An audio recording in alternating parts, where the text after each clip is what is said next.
बिस्मिल्लाहिर्रहमानिर्रहीम। आज हज़रत उमर रज़ी अल्लाह ताला अन्हु के ज़माने में एक मतलब चंग बजाने वाला, एक बांसुरी बजाने वाला और एक साज़ बजाने वाला गुज़रा है। इस वाक़े का आज हम आपको पहला हिस्सा सुनाएँगे। दूसरा हिस्सा इंशाअल्लाह तबारक व तआला कल आपके गोशगुज़ार करेंगे। वो जंग बजाने वाला बड़ा बाकमाल गुजरा है। बुलबुल इसकी आवाज़ से मस्त हो जाते थे। इसकी दिलकश आवाज़ की एक मेंढ में से 100 आवाज़ें निकलती थीं।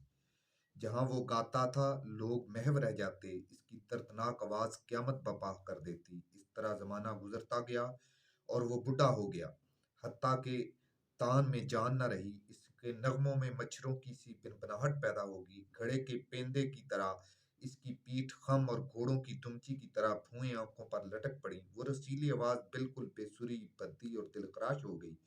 वो दर्द अंगेज आलाप जिस पर ज़ोहरा को भी रश्क आता था, बूढ़े गधे की आवाज़ की मानद हो गई। अब इसका कोई कदरदान न रहा और रफ्ता रफ्ता वो बिल्कुल मुफलस और रोटी कपड़े तक को मोहताज हो गया।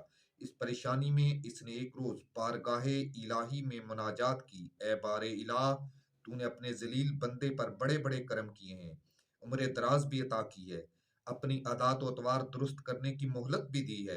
मैंने 70 साल तक गुनाह किए, फिर भी तूने किसी दिन मुझसे अपनी बख्शिश वापस न ली।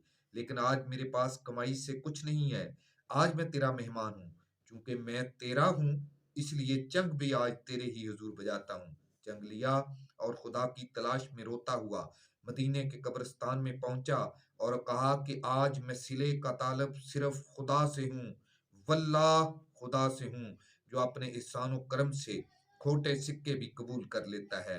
चंग जी खोल कर बजाया और रोते रोते सर झुकाकर एक कब्र पर पड़ गया। इसी हालत में आंख लग गई। दुनिया के रंज और बदन की आफतों से आजाद एक नामहदूद जहां और सहराए जान में फिरने लगा। इस वक्त खुदा ताला ने हजरत उमर रजी अल्लाह ताला अन्हु पर यकायक ऐसी नींद गालब की कि वो भी हैरत में हो गए कि मेरा मामूल तो ऐसा नहीं है, ये गैबी वाकया है और जरूर इसमें कोई भेद है। तकिए पर सर रख कर सो गए।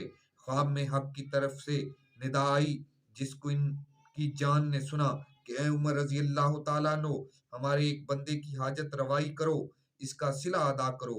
हमारे एक खास और मुअज़्ज़ज़ बंदा है, जरा तू कब्रिस्तान तक तकलीफ कर और बैतुल माल से पूरे 700 दिनार लेकर इसके पास जा और कह, हमारे दस्ते गिरफ्ता, इस वक्त तू ये ले ले, इसको खर्च कर, जब खत्म हो जाए तो फिर यहीं आ जाना। इसका अगला हिस्सा कल